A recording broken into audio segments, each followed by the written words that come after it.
Muy buenas tardes, queridos aprendices. Nos encontramos en una sesión en línea hoy 26 de marzo, referente al tema de clasificación de residuos hospitalarios. En la clasificación de los residuos hospitalarios podemos encontrar, como ya en algún momento se había mencionado en clases anteriores, que hay unos residuos igual que no son peligrosos. En la clasificación de los residuos habíamos visto residuos que eran aprovechables, otros que eran orgánicos, otros que eran especiales, y también vamos a encontrar una clasificación de los residuos peligrosos. Entonces, este es el esquema general sobre clasificación. Hay unos no peligrosos y hay unos peligrosos. Entre los no peligrosos, vamos a encontrar lo que son los biodegradables, los reciclables, los inertes, que sean los mismos, digamos que residuos especiales, y ordinarios o comunes.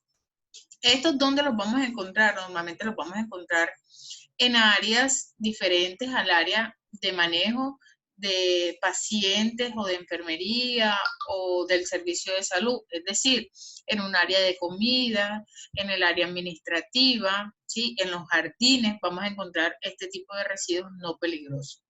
Si hablamos sobre residuos peligrosos, vamos a encontrar en que hay tres formas de clasificarlo. El primero, que es de infección o de riesgo biológico, el segundo, que es químicos, y el tercero, que son radiactivos. Los de infección o de riesgo biológico, pues ya están subdivididos en biosanitarios, anatomopatológicos, cortopunzantes y animales. Los residuos químicos vamos a encontrar que son los referentes a fármacos citotóxicos, metales pesados, reactivos, contenedores presurizados, aceites usados. Y por último, los radiactivos. Entonces vamos a ir mirando cada uno de estos residuos, dónde los vamos a encontrar, cuáles son los ejemplos de cada uno y qué tipo de manejo se les debe dar o a dónde deben llegar. En el caso de los residuos peligrosos, pues ya habíamos encontrado unos que son biodegradables, ya sabemos, los orgánicos biodegradables, los habíamos visto con anterioridad, sabemos que es un tipo de residuo procedente de todo elemento que haya sido, que sea vivo o haya sido vivo. Entonces, obviamente los animales, los vegetales van a provenir de seres vivos, como las plantas, que son alimentos vegetales de cocina, de cafetería, la jardinería, los jabones biodegradables. Y este es un residuo que debe tener una disposición en el relleno sanitario. Ya saben que los residuos, este tipo de residuos normalmente va al relleno sanitario porque no es considerado un residuo peligroso. Si hablamos en el caso de los inertes, como el papel carbón ya habíamos hecho un ejercicio también, donde sabemos que el papel carbón se utiliza, son las hojas que tienen una tinta especial y que utilizan para calcar entre dos papeles, que si se puede nombrar así. Esta tinta, pues normalmente no es un residuo que se pueda aprovechar. Debe tratarse también como un residuo ordinario y debe ir a un relleno sanitario. Los ordinarios o comunes, ¿dónde los vamos a encontrar? En áreas comunes también. Papel higiénico, toallas higiénicas, pañales, pero teniendo en cuenta que este pañal no se va a dar en una habitación de un paciente. Estas toallas higiénicas no se van a dar en la habitación de un paciente, sino en áreas comunes. Es decir, si yo estoy, por ejemplo, tengo un baño de uso común en una cafetería de una clínica, pues ahí voy a encontrar a veces residuos ordinarios comunes o en una área administrativa, ¿sí? Pero si ya estoy hablando de áreas donde están los pacientes, urgencia, observación, habitación, ¿sí? Entonces voy a encontrar que en esos baños sí voy a tener estos residuos peligrosos. Encontramos los residuos reciclables, ya habíamos visto, papel, cartón, plástico, vidrio. ¿Cuáles son los tipos de residuos generados a través de esto? Entonces dice que el papel y el cartón, bueno, se pueden generar de muchas maneras. Administrativos, donde llegan de pronto insumos al mismo centro médico. Y pues la disposición final debe realizarse un aprovechamiento de estos, y si no se realiza un aprovechamiento, pues una venta a tercero, que es lo ideal, para realizarle el proceso de reciclaje a este tipo de materiales. Plástico. ¿Cuál es plástico? Bolsas de destroza, de soluciones que estén vacías o cortadas. Estos elementos no se convierten en residuos peligrosos, también se pueden vender, comercializar o hacer el proceso de reciclaje. El vidrio, ampollas de frascos de medicamentos triturados, botellas de agua destiladas, también o pueden ir al relleno sanitario o ventas a terceros. Y la chatarra, elementos metálicos de oficina, también pueden ser ventas a terceros. Cuando hablo de ventas a terceros es porque normalmente la empresa no se encarga de hacer un proceso de reciclaje.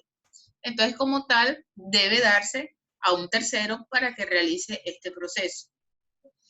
En el caso ya de residuos peligrosos, entonces encontramos la primera clasificación de los residuos peligrosos, que son los de infección o de riesgo biológico. Dentro de estos hay 4 tipos de residuos. El primer tipo de residuos, los biosanitarios. ¿Cuáles son los biosanitarios? Son todo elemento que entre en contacto con cualquier fluido corporal. De fluidos corporales ya sabemos que encontramos, por ejemplo, la sangre, encontramos la orina, las lágrimas, la saliva, en el caso de la leche materna, del flujo de la mujer, del semen del hombre, en el caso de digamos que una deposición en forma de diarrea, también encontramos lo que es la mucosa. Entonces, cualquier elemento que entre en contacto con alguno de estos fluidos, obviamente también vamos a encontrar la sangre, y cuando sabemos que de pronto hay una herida que se infecte y a veces sale materia, ese tipo de fluido, si hay un elemento que entra en contacto con alguno de estos fluidos, se va a considerar biosanitario. Entonces, ¿cuáles son biosanitarios? Obviamente los guantes, que siempre los vamos a tener en cualquier procedimiento, un material de curación, es decir, de pronto una gasa o un algodón, bolsas de drenaje, sondas, catéteres, jeringas, bolsas de transfusión vacías, sistemas de succión, bajalenguas, equipos de venoclisis, ropa desechable, todos residuos generados por el paciente en aislamiento. Todos esos residuos se van a considerar biosanitarios. ¿Cuál es la disposición final que deben recibir estos residuos? Un proceso de incineración. Recuerden que los residuos sólidos, los residuos hospitalarios, normalmente reciben ese proceso de incineración. Solo que anterior a esto, muchos de los residuos reciben un proceso de desactivación. Más adelante hablamos sobre eso. Entonces, biosanitario, aquí tenemos unos ejemplos, unos pañales, una gasa, un papel higiénico, en donde deben ir en una caneca de color rojo identificada. También encontramos los residuos anatomopatológicos. ¿Qué son anatomopatológicos? Estamos hablando de estos residuos cuando estamos hablando de cualquier extremidad, órgano o parte del cuerpo que queda de algún proceso. Es decir, alguien tuvo un accidente y de pronto en ese accidente perdió alguna extremidad, algún brazo, una pierna o algo. Este elemento queda como un residuo anatomopatológico. Si estamos hablando que en un proceso, dentro de su proceso clínico, una persona llega a perder una pierna por una gangrena, también se considera como un residuo anatomopatológico. Las biopsias que se hacen de determinar si la persona, para determinar ciertos problemas que pueda tener la persona, entonces normalmente se realizan unas biopsias donde toman una pequeña muestra del órgano para determinar en qué estado se encuentra. Estos materiales de biopsia quedan como residuos anatomopatológicos. Vamos a encontrar también que la placenta, en el caso de los restos de los fetos, cuando normalmente se le realiza un proceso de legrado a la mujer en su estado de embarazo, estos elementos también quedan como residuos anatomopatológicos. Bueno, las piezas dentarias, los restos de sumaciones, tejidos de órganos amputados, todos estos elementos ¿Cuál es la disposición final? Deben recibir un proceso de incineración. Estamos hablando, acá hay unas imágenes sobre algunos residuos anatomopatológicos, deben ir también en una caneca de color rojo. Residuos cortopunzantes. ¿Cuáles son estos residuos? Obviamente la misma palabra también lo indica, es aquel que pueda generar una cortadura o una punzación.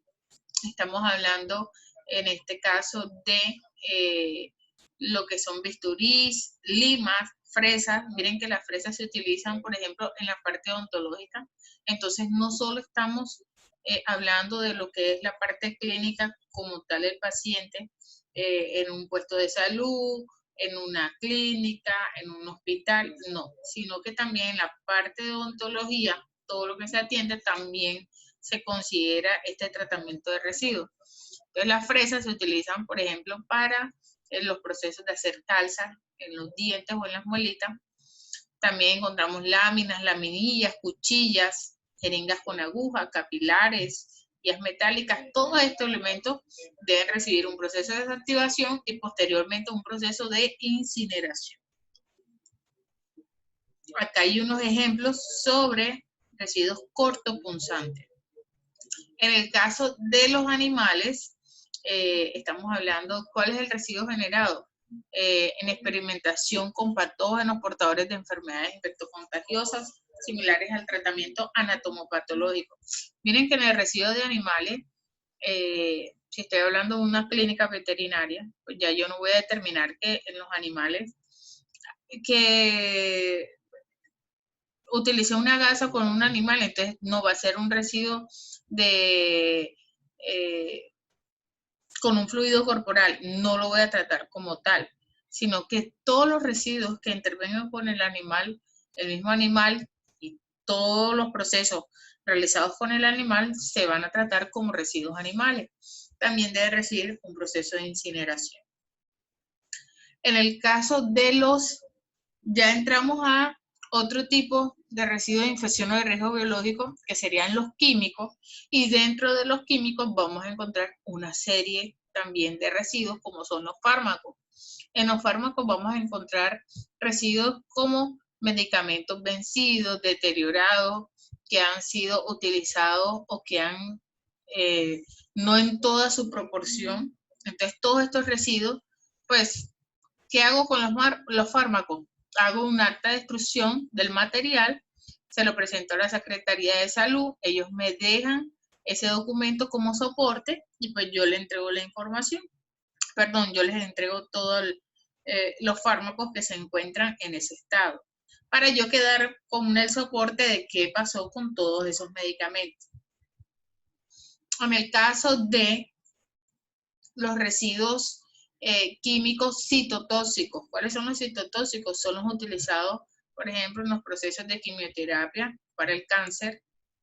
Todos estos elementos que tengan que ver con la parte de quimioterapia o de tratamiento al cáncer, se reciben un proceso de exposición final de incineración.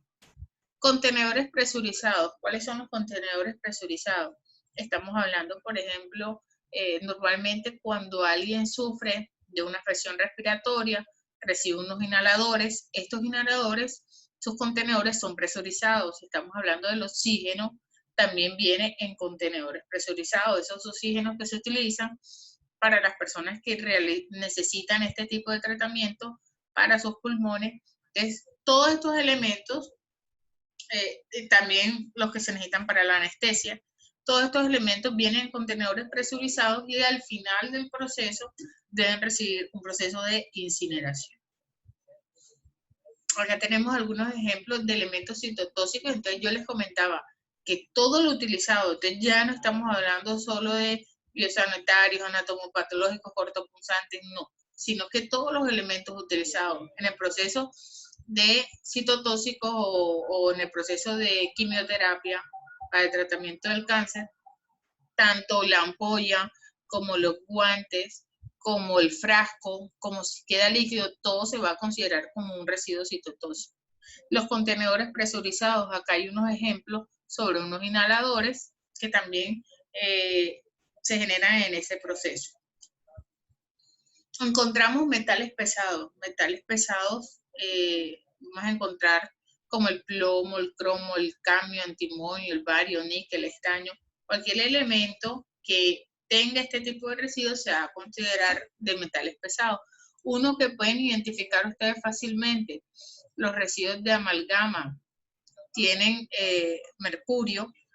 Las amalgamas viejas que hacían anteriormente, bueno, no sé si ahorita, que quedan como plateadas, esas amalgamas en algún momento el mismo gobierno, como estaba prohibida la utilización del mercurio en esos procesos, el mismo gobierno mandó a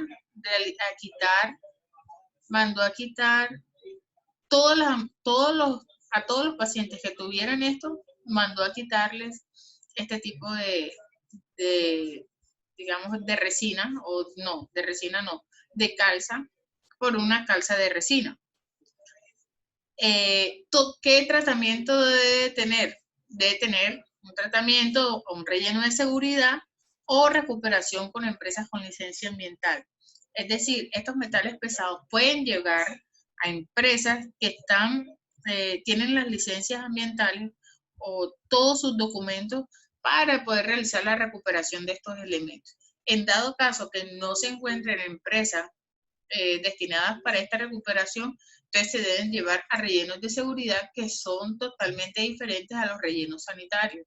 Estos rellenos de seguridad cuentan con unas condiciones especiales para ser tratados de tal manera que no vayan a generar un daño al medio ambiente. Los reactivos. Entonces, los reactivos originados en el laboratorio clínico, líquidos de revelado en el caso de la radiografía, de fijado, medios de contraste, reactivos de diagnóstico, bancos de sangre. Miren que los reactivos son elementos químicos que cuando entran en contacto o de pronto tienen algún tipo digamos, de reacción, entonces generan este tipo de reactivos. Un ejemplo, si yo me voy a tomar una muestra de sangre y en la muestra de sangre yo necesito, por ejemplo, se determina si una persona está embarazada, si una persona tiene anemia, si una persona tiene la hemoglobina baja, etcétera, etcétera, si tiene, por ejemplo, el VIH. Necesitamos un tipo de reactivo diferente para cada una de estas pruebas para determinar cada uno de estos exámenes, porque yo con un solo reactivo yo no puedo determinar si la persona está embarazada, si la persona tiene VIH, si lo otro no, porque lo que se busca con estos reactivos es que reaccione a cierta condición especial, bueno, en el caso de la sangre, a ciertas condiciones especiales que hay en la sangre para determinar lo que se quiere buscar. Es cuando entran en contacto diferentes reactivos, se generan, o diferentes elementos químicos, se genera una reacción. Acá hay un ejemplo, lo que se utiliza para el revelado de las radiografías, vienen en estos productos y estos elementos normalmente deben recibir un proceso de relleno de seguridad o de recuperación con empresas de licencia ambiental. Y por último vamos a encontrar los residuos radioactivos. Estos residuos radioactivos son de medicina nuclear. Esa medicina nuclear, por ejemplo, una gamografía ósea, una gamografía renal, son medicina nuclear. Entonces se utilizan ciertos elementos que deben ir a un relleno de seguridad o entregarse al proveedor. Es decir, cuando yo me hago una gamografía renal, yo en el paciente voy a utilizar un medicamento, que ese va a ser el medio de contraste para que la máquina en la que yo, digamos que acuesto al paciente, pueda identificar en su organismo ese elemento que yo le estoy inyectando. Entonces, en el paciente aproximadamente algunos medicamentos pueden estar alrededor de 24 horas durante un día y lo van expulsando a través de la orina, pero quedan los residuos como tal del frasco, de la jeringa, ¿sí? Todo lo que utilicé en el procedimiento, esos elementos me van a quedar como residuos radiactivos y debo desecharlos como elementos de relleno sanitario de alta seguridad, o entregárselos al proveedor para que haga el manejo adecuado de estos. Ahí terminamos entonces con la clasificación de los residuos hospitalarios. Dice algunas enfermedades asociadas a la gestión inadecuada de los residuos hospitalarios, pues causadas por microorganismos vamos a encontrar como la hepatitis, rubiola o el SIDA. Y causadas por químicos, entonces vamos a encontrar cáncer, lesiones, infertilidad, trastornos, mutación. Recuerden que una persona que está, por ejemplo, en el caso de las personas que están expuestas mucho a la radiación, en el caso de las personas que toman la radiografía a los pacientes, estas personas ya está comprobado que tienen una alta probabilidad de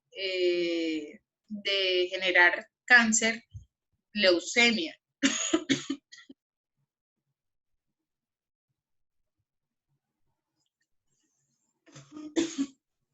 Acá tenemos lo que es el diamante de seguridad. En el diamante de seguridad vamos a encontrar, miren el cuadro que está acá, es un cuadro que nos va a identificar a los riesgos, a los peligros que nosotros podemos estar expuestos mediante un producto químico o un material peligroso. Entonces dice que la NFPA es la norma estadounidense que explica el diamante de materiales peligrosos establecidos por la Asociación Nacional de Protección contra el Fuego, que en inglés, pues no sé mucho inglés, pero digamos que National Fire Protection Association, utilizado para comunicar los peligros de los materiales peligrosos. Entonces, si nos vamos al cuadro que tenemos acá, el rombo, no todo el cuadro, sino el rombo, nosotros vamos a encontrar unos colores y esos colores están asociados a un riesgo. Dentro de ese rombo van a haber unos números que van a estar asociados al grado o al peligro que estamos en ese momento determinando. Entonces, cuando hablamos del color azul, estamos asociándolo a un riesgo a la salud. Ese riesgo a la salud va a estar determinado por unos números del 0 al 4, siendo el 0 prácticamente ningún peligro y el 4 el mayor peligro al que podemos estar expuestos. Entonces 0 sin riesgo, 1 poco peligroso, 2 peligroso, 3 muy peligroso, 4 mortal. Yo tengo un producto químico. Si el producto químico me indica que hay un riesgo a la salud, debo determinar cuál es ese riesgo para colocar ese número ahí. Si ese producto no tiene riesgo a la salud, pues el número que va a ir es un 0. Un ejemplo. En el caso del rojo me está indicando un riesgo de inflamabilidad y ese riesgo de inflamabilidad también va a llevar unos números del 0 a 4, pero este se va a diferenciar porque ya estamos hablando sobre los grados en los que va a generar un peligro. Entonces, en el caso 1 sobre 93 grados centígrados quiere decir que a esa temperatura o mayor no va a generar ningún peligro. Debajo de 93 grados centígrados quiere decir, en el caso del número 2, debajo de 93 grados centígrados, quiere decir que por debajo de eso me va a generar un peligro, ¿sí? O sea que el producto no puede estar por debajo de esa temperatura. Perdón, no puede estar por encima de esa temperatura porque me va a generar un peligro. En el tercero dice debajo de 37 grados centígrados. Quiere decir que a esa temperatura o menos temperatura es a la que yo debo mantener ese producto. Si yo el producto lo expongo a una temperatura mayor de 37 grados centígrados, pues me va a generar un peligro de inflamabilidad. Y en el caso del 4, que es el mayor riesgo, me habla de que por debajo de 25 grados centígrados. ¿Pero qué quiere decir? Que el producto debe estar a 25 grados centígrados o menos de 25. Por encima de esta temperatura me puede generar un riesgo de inflamabilidad. Entonces, si yo tengo un producto que me dice el número 4, quiere decir que ese producto yo no lo puedo tener al aire libre. O sea, no lo puedo tener afuera de mi casa, no lo puedo tener en el patio, porque si sabemos, por ejemplo, la temperatura en Santa Marta está en un promedio entre, no sé, 33, 35 grados centígrados, quiere decir que sobrepasa ese límite y es un alto riesgo de que ese producto pueda ser inflamable en esas condiciones, ¿sí? Normalmente estos productos, cuando tienen el grado número 4, normalmente estos productos deben estar almacenados bajo unas condiciones especiales en un cuarto refrigerado para mantenerlo sobre una temperatura de 25 o menor a esta. En el caso del color amarillo, me habla de un riesgo de reactividad. Estos también van a ser unos valores de 0 a 4, siendo el 0 un valor estable, el 1 un estable en caso de calentamiento, el 2 inestable en caso de cambio químico violento, el 3 puede explotar en caso de choque o calentamiento y el 4 puede explotar súbitamente. Entonces, ya dependiendo de las condiciones del elemento, pues ya yo tengo que escoger alguno de estos números que me identifiquen el riesgo al que está expuesto según el producto y lo voy a colocar. Y por último voy a encontrar un riesgo específico. Ese riesgo específico es un color blanco. El producto puede tener riesgo específico o no lo puede tener. Es decir, si lo tiene, voy a colocar alguna de las iniciales que están acá, por ejemplo, como oxidante, entonces voy a colocar OS, corrosivo voy a colocar COR, el radiactivo voy a utilizar la imagen, el no usar agua, también voy a utilizar la imagen y el riesgo biológico también. Si resulta que el producto no tiene riesgo específico, simplemente se queda en blanco. No voy a colocar nada. En el caso del azul, del rojo y el amarillo, si no hay un tipo de riesgo o nivel de riesgo de acuerdo al riesgo que está asociado, entonces le voy a colocar un 0. O sea, no es que lo voy a dejar en blanco, no es que no le voy a colocar ningún número, simplemente le voy a colocar un 0 si no tiene riesgo. Pero en el blanco, si lo dejo en blanco, si no tiene riesgo. Entonces, acá hay unos ejemplos para que ustedes identifiquen. Hay unos ejemplos de unos diamantes de seguridad. Esos diamantes de seguridad, aquí yo tengo un ejemplo. Hay un diamante que tiene en el color azul 1, en el color rojo 2, en el color amarillo 3 y en el color blanco una W con una línea. Entonces, vamos a mirar qué significa ese diamante. Si yo estoy asociada a un producto que tenga este diamante específicamente, ¿qué quiere decir? Yo lo miro, riesgo a la salud. Entonces dice poco peligroso, de acuerdo a lo que habíamos hablado antes, o en este caso ligeramente peligroso.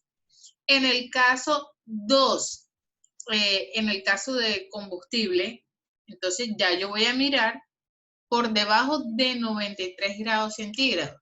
Entonces, realmente es un producto que no debe sobrepasar esa temperatura para que no sea inflamable. ¿Qué pasa? ¿Qué quiere decir eso? Que es un producto que prácticamente tengo que aplicarle una fuente de calor alta para que el producto llegue a estar en esas condiciones de inflamabilidad. Recuerden, por ejemplo, que el agua tiene su punto de ebullición a 100 grados centígrados. Entonces, si dice por debajo de 97, quiere decir que prácticamente tengo que calentarle una temperatura tan alta para que este pueda llegar a ser inflamable. En el caso 3, del que sea reactivo, en el caso 3 del color amarillo, vamos a encontrar que puede explotar en caso de choque o calentamiento. Entonces aquí, en esta identificación de riesgo, encontramos que el 3 dice detonación, pero requiere una fuente de inicio, en caso de choque o calentamiento. Y el último, el color blanco, que es un riesgo específico, vamos a encontrar una W o una línea, que eso es water en inglés, no usar agua. Entonces, eso es lo que nos está indicando, que con ese producto no debo usar agua. ¿Ok? Acá, pues ya dependiendo, este es el mismo diamante en blanco, pero dependiendo de los colores que yo le quiera dar. Entonces, por ejemplo, el azul, yo determino que es un 3 por el producto, entonces voy a encontrar que es muy peligroso. En el rojo, que es de inflamabilidad, yo le coloco el 1. Entonces el 1 me va a indicar que sobre 93 grados centígrados realmente es poco el peligro de que se inflame a menos de que yo lo aplique una fuente de calor. El caso amarillo, yo le coloco un 0. Te estoy indicando que ese elemento, el riesgo que tiene de reactividad, es estable, no hay un riesgo con ese producto. Y el riesgo específico, pues considero tal vez que pueda ser corrosivo, entonces le coloco las iniciales COR o el dibujo y ya yo identifico que ese elemento es corrosivo, ¿sí? Eso es un ejemplo para que ustedes lo tengan en cuenta cuando vayan a ver estos diamantes de seguridad. ¿Por qué? Porque estos diamantes de seguridad nosotros los debemos encontrar en los productos químicos que se puedan manejar, identificando el riesgo al que podemos estar expuestos, y siempre debe estar al alcance o a la vista de todas las personas, ya sea en el transporte, en el carro que transporta, ya sea en el lugar de almacenamiento de productos químicos. Deben estar la identificación de estos elementos. ¿Dónde vamos a encontrar entonces? Ustedes dicen, pero ¿de dónde voy a sacar yo la información de que, por ejemplo, de que cierto producto químico es 1 en riesgo a la salud, es 3 en riesgo de inflamabilidad, es 2 en riesgo de reactividad, es tóxico en riesgo específico? Por ejemplo, ¿de dónde saco esa información? Todos los productos químicos, todos los elementos, normalmente están diseñados con una hoja de seguridad. ¿Qué es esa hoja de seguridad? Esa hoja de seguridad es la que nos da la información como la hoja de vida de ese producto químico y nos da toda la información referente a ese producto químico. Es decir, nos va a decir a qué temperatura debo estar expuesto, en caso de alguna emergencia, qué debo realizar, qué acciones debo tomar, cómo está compuesto, si tiene riesgo de inflamabilidad, si tiene riesgo de reactividad, si el elemento es inflamable, si el elemento es tóxico, qué mecanismos debo utilizar cuando ahí se me presenta un accidente con ese elemento. Entonces, toda la información va a estar consignada en esas hojas de seguridad o fichas de seguridad. Si ven en el ejemplo, por ejemplo, la hoja de seguridad dice del limpiador desengrasante de manos, ¿verdad? Es un limpiador desengrasante de manos, pero él no está compuesto o sea, ese es el nombre comercial, pero no es el producto químico.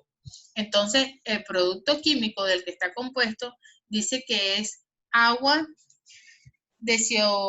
desionizada y colorante natural rojo, extractos de ácidos orgánicos. Entonces, esos son los ingredientes activos e inertes de ese compuesto. Que el fabricante le dio el nombre de limpiador desengrasante de manos a Dios, es otra cosa. Pero es como el hipoclorito de sodio. El hipoclorito de sodio nosotros lo conocemos con nombres comerciales como Blancos, Límpido, Yes, ¿sí? Tiene muchos nombres de productos químicos comercial, pero el compuesto químico realmente es hipoclorito de sodio, ¿sí? Ahora, ¿qué es una etiqueta de seguridad? La etiqueta de seguridad es esa información que debe llevar todo producto químico que nosotros compremos o que nosotros tengamos al alcance para realizar las diferentes tareas de limpieza o de lo que sea. Debe tener esta información de etiqueta de seguridad. Esa etiqueta de seguridad es la que nos va a dar la información referente al producto. Debe tener una información relevante de acuerdo a lo que requiere el producto. ¿Por qué esa información? Porque esa información es la que nos va a dar como la guía, no solo de cómo podemos utilizar el producto, sino qué medidas preventivas tenemos que tener frente al producto. Entonces acá hay un ejemplo de una etiqueta. En ese ejemplo de esa etiqueta, me habla inicialmente, por ejemplo, miren estos dos pictogramas de identificación de peligro que están en la parte de acá arriba, estos que se encuentran acá. Entonces, esos pictogramas dicen que es la identificación de peligro. Yo puedo colocar mínimo 1, máximo 2. Y yo sé, por ejemplo, en el caso de fácilmente inflamable, ustedes van a encontrar este pictograma cuando nosotros, por ejemplo, tenemos un aerosol de un aerosol de un desodorante o de un spray de Raid.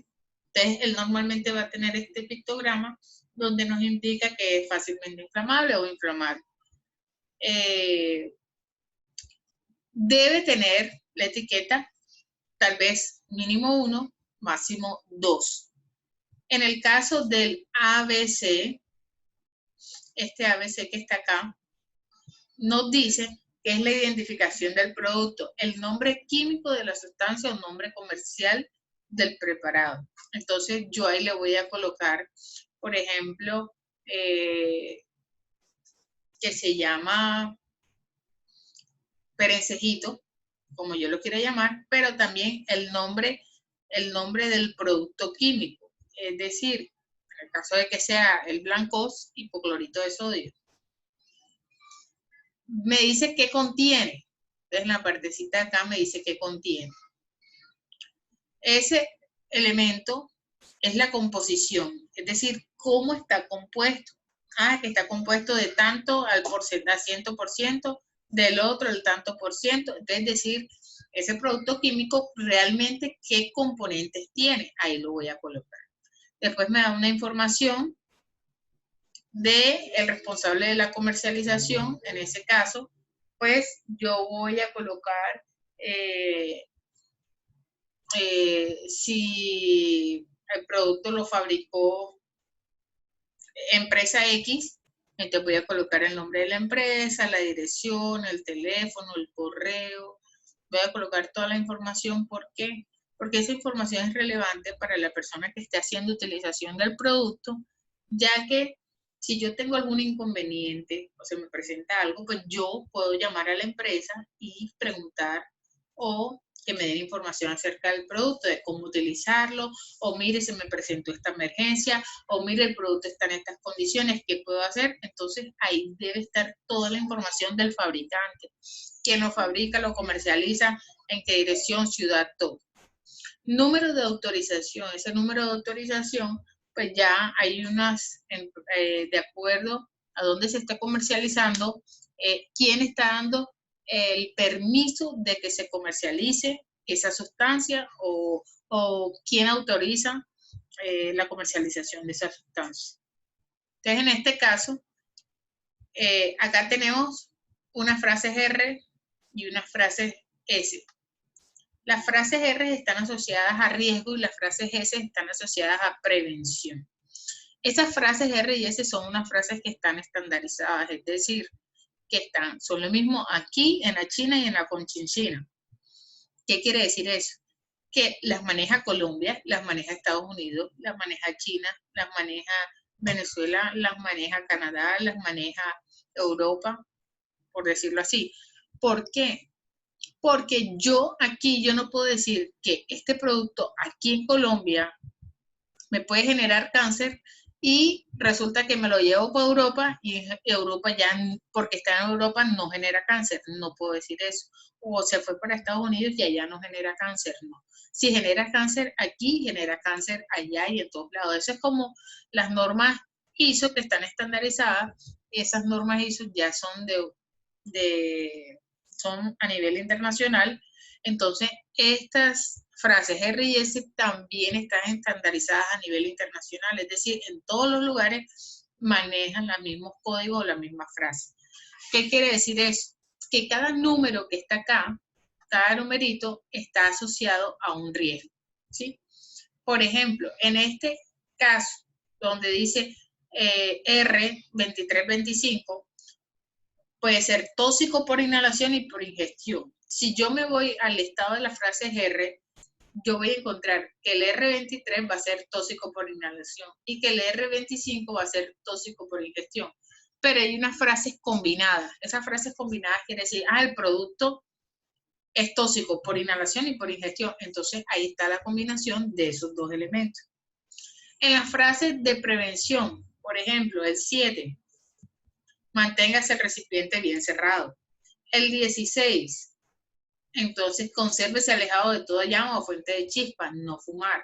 El S24, evítese el contacto con la piel. El 45, en caso de accidente o malestar, acude inmediatamente al médico. Son frases de prevención. Es como la frase de prevención de manténgase alejado de los niños, consérvese en un lugar fresco. Esas frases de prevención nos dan una prevención referente a ese producto. Las frases de riesgo nos dice, oye, este producto pues, puede producir cáncer, este producto puede ser tóxico, este producto, ¿sí? Todo eso, todas esas frases deben estar contempladas en las etiquetas de los productos químicos para que las personas o que manipulan o que utilizan este tipo de elementos tengan la precaución en la utilización de esta,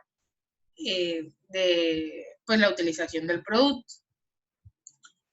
¿Qué vamos a hacer con esto? Yo les voy a enviar a través de la plataforma una actividad donde ustedes van a hacer el diseño de una etiqueta de un producto químico.